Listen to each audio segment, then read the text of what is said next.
So yes, I'm Matt Tesaro, and I think AppSec is changing and needs to change, and I'm going to tell you how one of the ways I think it needs to change in this talk. At least that's my purpose and goal. And that's my contact information. Please reach out to me if you have questions. I'm perfectly cool answering questions. So just a really quick survey. Raise your hand if you're in AppSec or product engineering or maybe security engineering, or you do DevOps or DevSecOps or OpSecDev or DevOpSecSecDev, OpsOpSecSecSev. So most of you, okay, cool, I kind of figured. I still don't, it's kind of interesting. I thought about this last night actually. DevSecOps. You know, if I was a DevOps purist, I'd say there are those bloody security people getting in the middle of our Dev and Ops again. And I'm not sure what the right way to work that is, but whatever. So in my mind, this is how traditional AppSec works, right? We are jousting with snails. The tools are freaking slow, they don't really work, and it's just kind of a farce. So I originally did this talk when I was at AppSec EU in London, so this felt really apropos to be quoting Shakespeare, and I like Shakespeare anyway. So I have not come to praise Caesar, but to bury him, and slightly rewritten by the AppSec pipeline team. I've not come to praise traditional AppSec, but to bury it, right? So let's put it to bed and tell you a new way to do things. And Aaron and I did this talk together at AppSec EU. He's my co-lead in the AppSec pipeline talk. So it's dead and buried. Let's move on. So an AppSec pipeline. One of the things I think you get when you do automation, and something you don't have when you don't have automation, because I've been in those kind of places and I've had those kind of AppSec roles, whatever, is a map of really to understand the suite of applications that you know and have in your, I don't know how many, 10, 20, 40, 1,000 applications that your company has. You don't really have a map or a guide to them. And one of the things getting security testing happening quickly and at scale gives you is the ability to at least run a baseline across all of them, right? And so this way, if you can do this fast enough, you can get this sort of general map, and you can provide the business that you're working for, where you're hopefully trying to tell them this is the security state of our inventory of applications, right?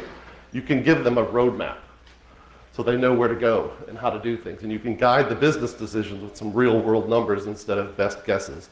Like, I've looked at that code base and it's pretty scary, so I'm kind of scared about it. But I can't give you numbers because I haven't really done the work, right? So now you can give them numbers. All you need is a plan and the roadmap and the courage to press on to your destination. So let's do that. So here's an AppSec pipeline. If you've seen me do this talk before, you've probably seen this. Aaron and I whipped this up a couple years ago. The big idea here is that you have some sort of request coming in from some source. That could either be a human, or it might even be, say, a GitHub hook, a commit hook, right? But you have some sort of request come in. You need some way to handle and triage those requests. You're going to have some number of tools that are automated in the middle to run these things. Ideally, you're going to take the output of all of those tools and put it into one single source of truth, right? This vulnerability repository. That way you can normalize the scanner data, because if you've ever looked at scanner output, all of them are very snowflakey and different than the other ones, which makes summing them up and doing comparisons rather tricky. And then once you have this single source of truth, you can do things like pull stuff out into a defect tracker. If you have a GRC tool, like you actually bought Archer and installed it, instead of sitting it on a shelf, you could actually push that stuff to Archer, right? You can do reporting and metrics.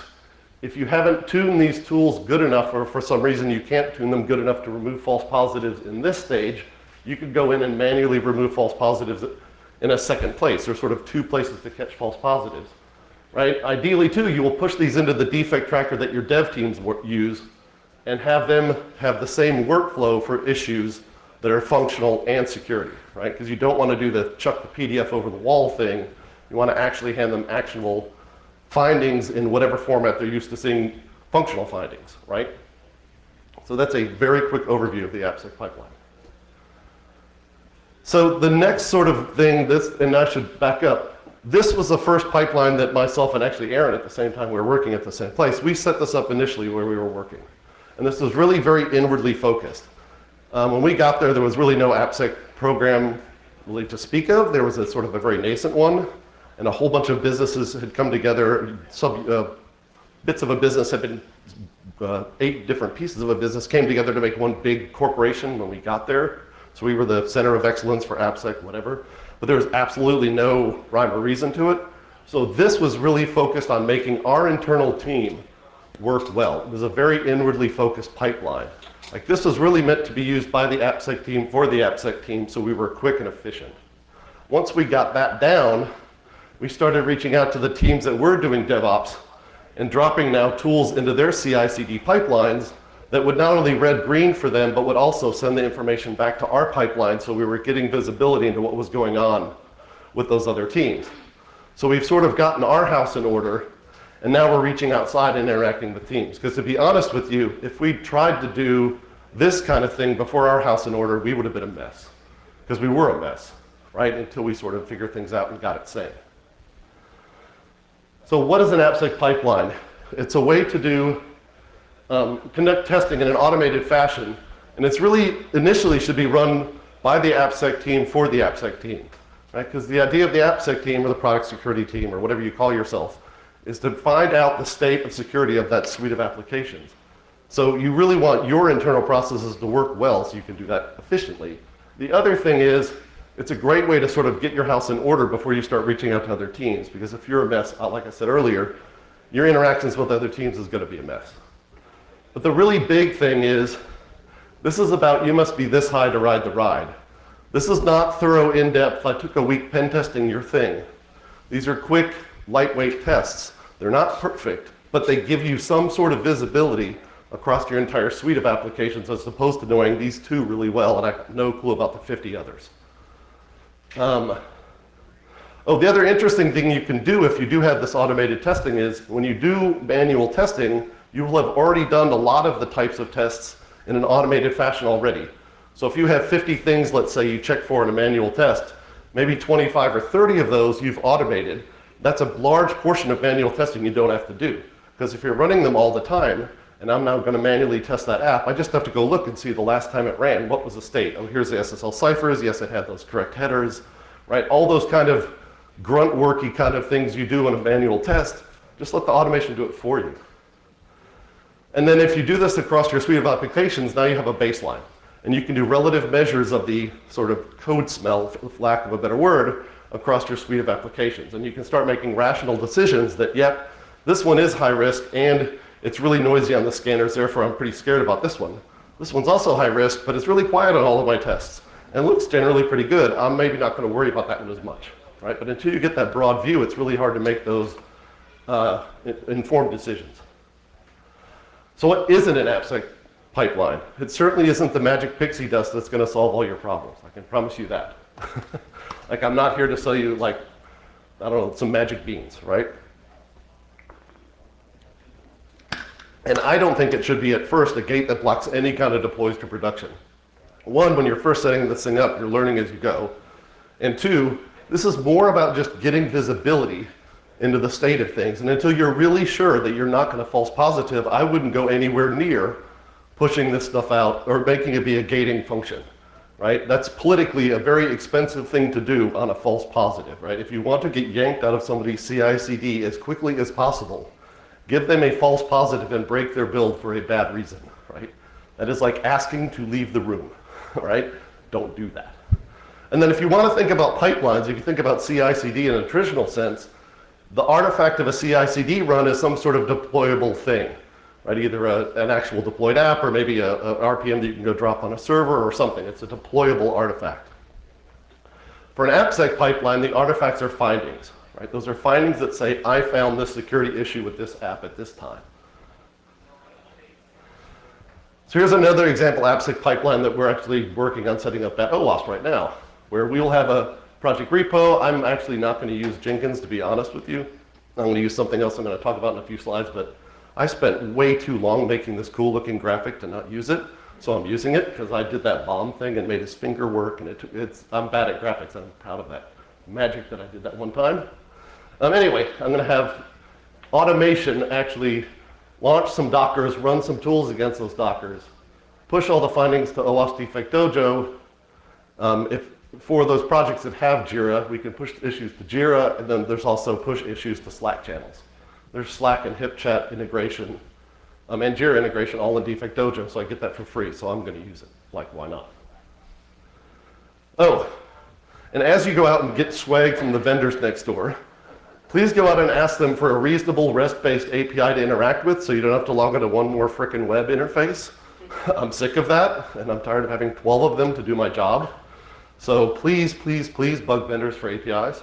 It's getting better, but it's still not great. So, GASP. GASP is a Golang application security pipeline, and it was Aaron and I had been talking about the pipeline and how to do better automation, and we've done some automation, and we were trying to sort of get our minds around it from a higher level to understand how this thing should work.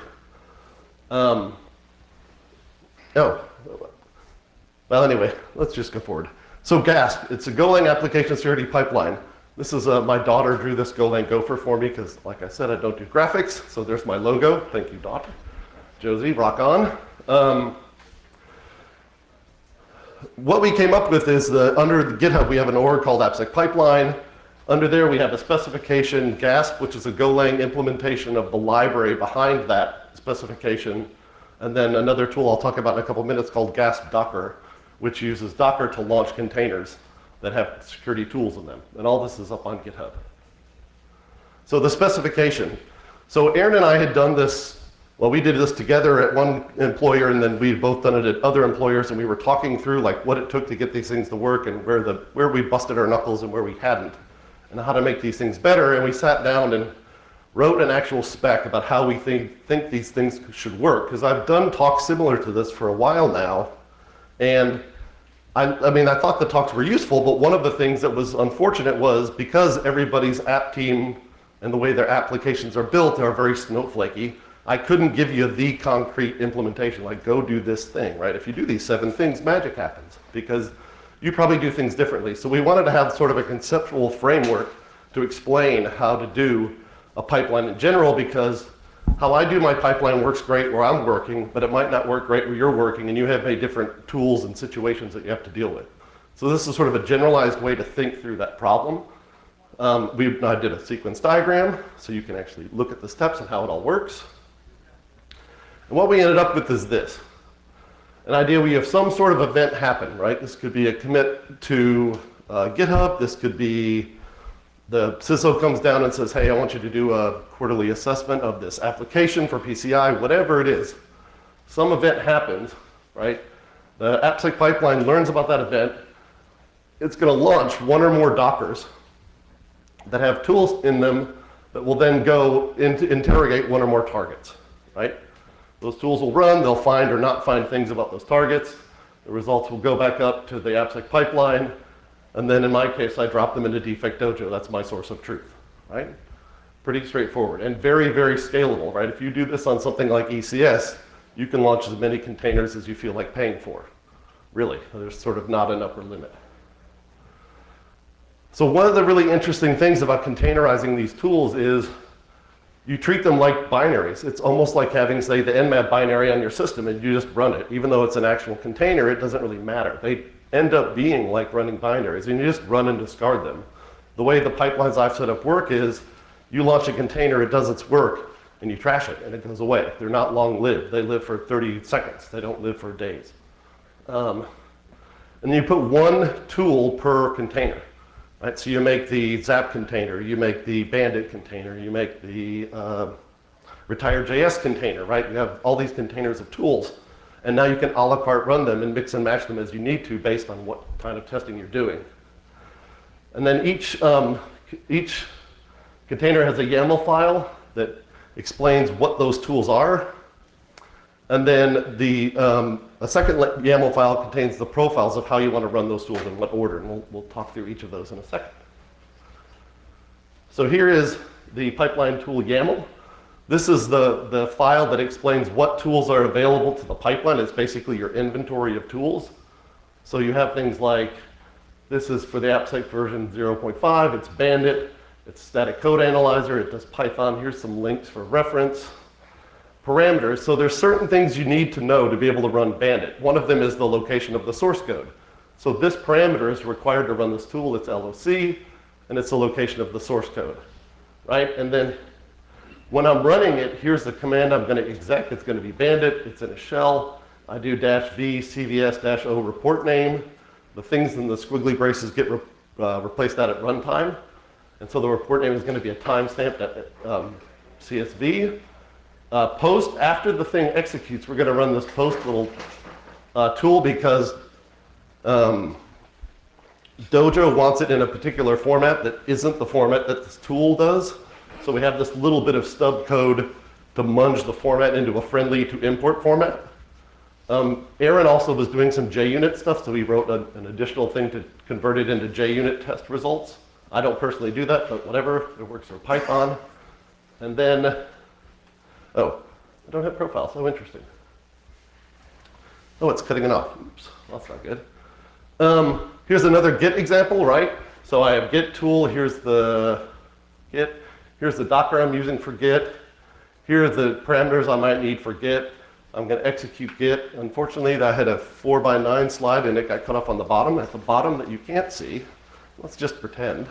There's a thing called profile, and these are how you're going to run the tools. So for example, for Git, you can do a clone profile that basically just does a Git clone of master, or you can do a tag profile where you can pull a particular Git tag out and clone that tag into wherever we want the location of code. So for example, combining Bandit and Git, you could say, I want to pull out this version of my code out of Git, put it here, and then have Bandit go and look at that code in that location, right? That's the LOC that I mentioned earlier.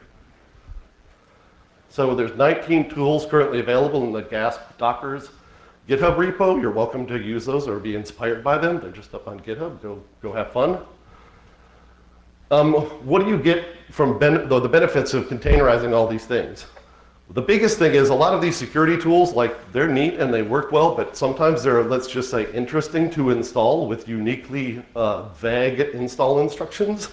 So that fun and excitement of trying to figure out how to install that thing happens once, and then you have a Docker with it and you don't have to think about it again. That's actually quite nice.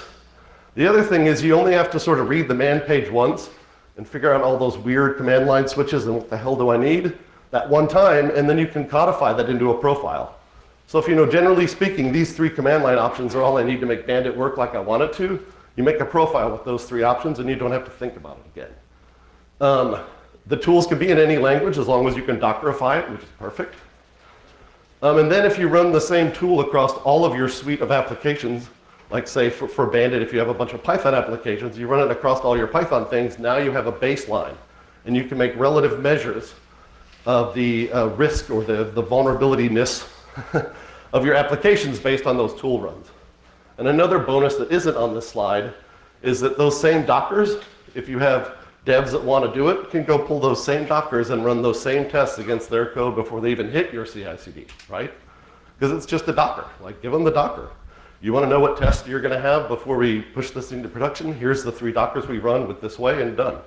Right? So now if the devs want to, they can even pre-test before they go through any kind of QA/QE. So, named pipelines. So if you take these Docker containers that we've had and you add them together in a sequence, you get what's called a named pipeline. So think about it as, I've got several things I want to do to test, say, a Ruby application. I'm going to pull the source out from Git. I want to run clock to get an idea of what kind of source code is in that, say, Rails application. And I'm going to run Brakeman against it, because that's a Rails application checking bit of static analyzer. And then at the end, I want those results in Defect Dojo, right? This is generally how I want to treat my Rails apps that I interact with, and I've decided this is a good way to do it. I can create what's called a named pipeline. You just put a label on it. So we're going to call it Rails SAST in this example. And now anytime I have a Rails app, I just tell the pipeline, hey, go run Rails SAST against it. And it knows the order and sequence to run these things. So here's an example of the AppSec pipeline config file for those named pipelines. So we have a named pipeline called source code. Man, is this? Oh, this is better. There we go. I got to zoom in. We've got a named profile called source code. This is YAML. It will actually read the startup section first. So the startup section is going to run Git with the tag profile. If it, for some reason, doesn't or isn't able to pull that code out of the repo, it's going to just fail, right? Because there's no reason to keep executing the rest of these Dockers if I can't get the source code. So this is sort of an early way to break out of this run. And then clock, the same thing. I'm going to run clock. I'm going to run the all profile that just gives me all of the source code out, or counts of the source code out. And if this fails, we're going to fail. Then afterwards, we're going to run the pipeline. That's the second step, which is going to be check marks, and we're going to run the all profile. And then this idea is that, let's say for check marks, we only want high. We don't care about mediums and lows in this particular case. So this will tune out anything except for high results. Then we're going to run bandit, brakeman, retire JS, depending on what clock finds out. And then in the end, we're going to run the final section, which is going to shove all that stuff into Defect Dojo and done. So at the end of the run, I have all of the results from the scan in Defect Dojo. And that takes, I don't know, I did a training on this Tuesday and Wednesday, and we did an example in class, and it took 30 seconds to pull from Git, run bandit and clock, and then push it into Defect Dojo. So it's pretty quick. It's great so quick. One of the things Aaron's doing where he's working is he's actually pushing these things to a Slack channel. So he actually has the stages of his pipeline runs pushed to his team channel. So the team can see as it's going on what's happening. So he can actually get a live status of each run of his implementation of the AppSec pipeline. GASP is the library I mentioned. It's in Golang.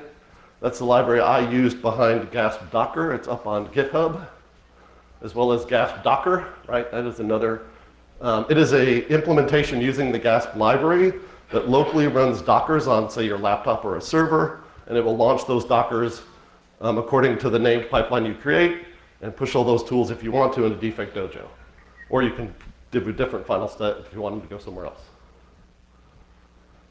So here's a real-life implementation of an AppSec pipeline. This is the one that Aaron is working on currently, where he has a developer checking in code into Stash. That Stash sends a webhook to his AppSec pipeline. When that happens, he fires up Docker and a bunch of different Dockers to test that code base. When that's done, he writes the results to Defect Dojo. He's pushing those results to Jira, and also pushing a summary in the Slack channel to that development team.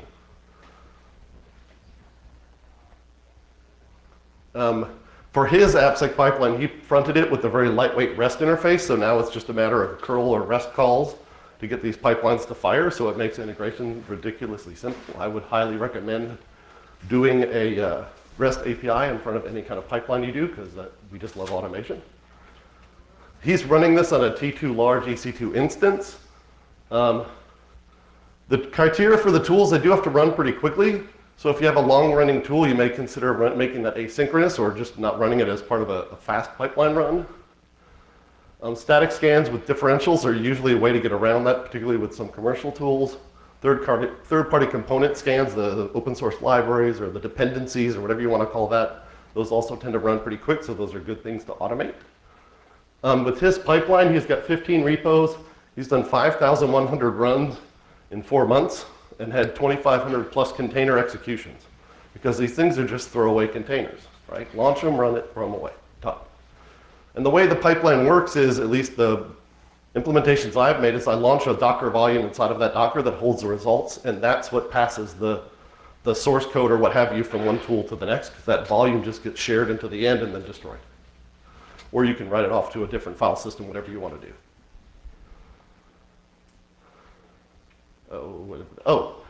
So Aaron has been adding a bunch of stuff to Defect Dojo, such as CI/CD information inside of CI/CD engagements. So you can now track things like the build ID and the commit hash and the branch and all of that happened against your particular run.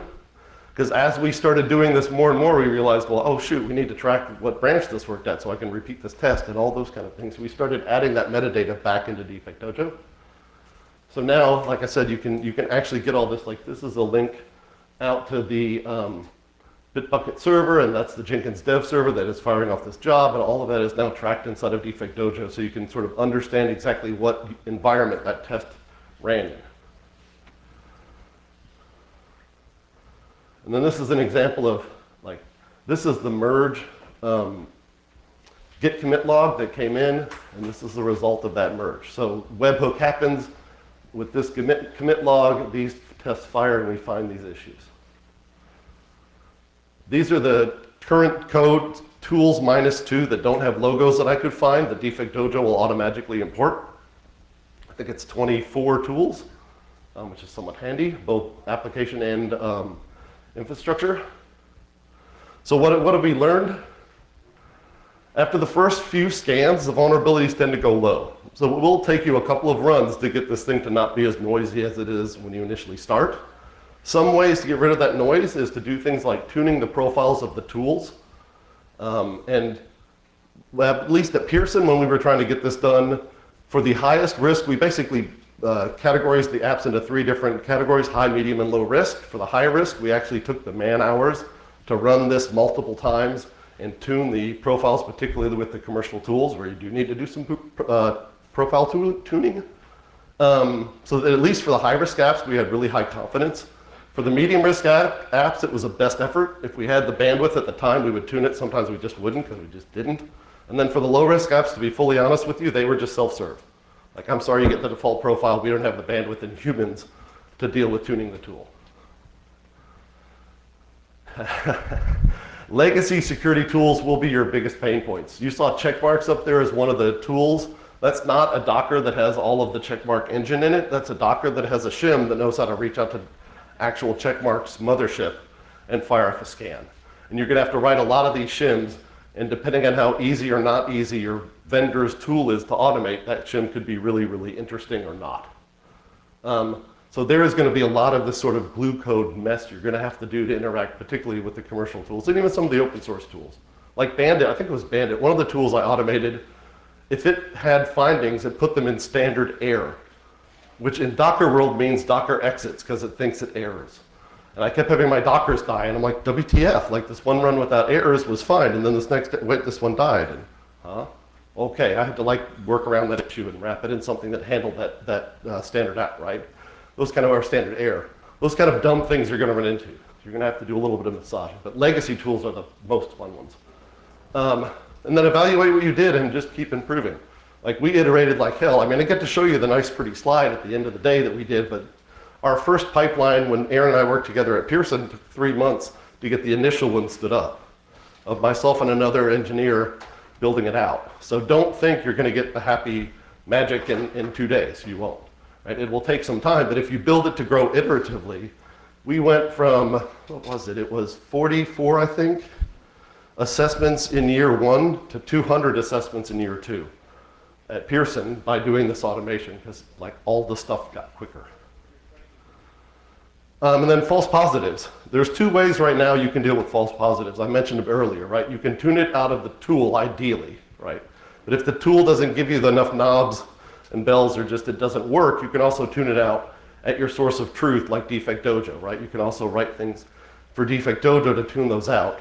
Right now in Defect Dojo, you have to mark something as a false positive and then tell Dojo, in future, when I get this result from this tool against this app, keep marking it false positive. But that's a manual thing. It'd be nicer to be able to do some of this automatically. And so the new release of Defect Dojo that's probably about 2 weeks out is going to have this thing that they're calling a rules engine that lets you look at imported data, analyze it, and apply some rules. So for example, you can do things like, if I get XSS, I want to match it to CWE 79 instead of whatever the tool says, right? Because some tools will call this CWE, I don't know, 15, and others will call it 72, and we just want them all to be 79. So you can do those kind of coercions. You can also do things like, if the scanner is SSL Labs, and SSL Labs tells me their cert setup is an A grade, I'm going to head and mark those as verified, which means I trust those results. Like, that scan is good. I don't have to go back and have a human verify those results.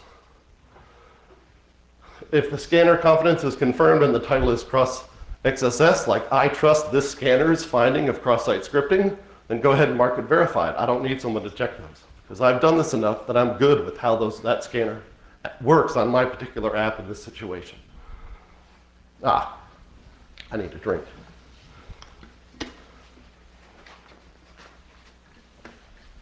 So I read a very interesting article about this iceberg of ignorance. I would Google it and read it if I were you.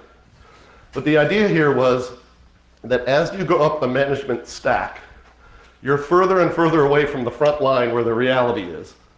And so the problems get less and less obvious and less visible as you get further away from them, because there's, if nothing else, there's that whole thing about whispering across the classroom, and I tell her that I like cats, and at the end, we're saying something about hippopotamuses, right? Like, the story's gonna change as it shifts more hand.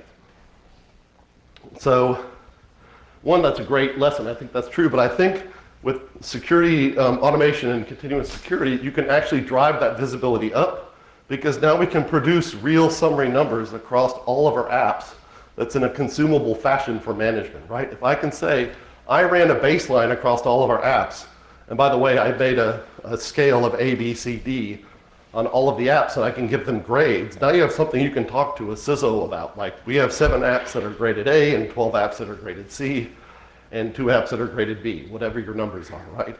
You can start to actually push that stuff up in a way that's consumable to upper management. And then Finding Nemo, right? Anybody who has kids has seen this movie, and you don't even have to have kids to see this movie, right? But that's Finding Nemo, great movie, right? And there was 3 sharks, Bruce, Chum, and Anchor, right? Were trying to reform themselves, right? And they had this little mantra they were saying, right? I'm a nice shark, not a mindless eating machine. If I am to change this image, I must first change myself. Fish are friends, not food, right? Awesome. Well, I think we need an AppSec mantra with Bruce.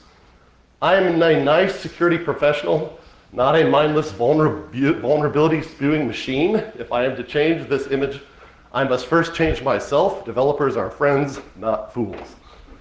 So if you're with Bruce, we got a hashtag. No, oh, here, take a picture. I'll leave it up for a second, take a picture.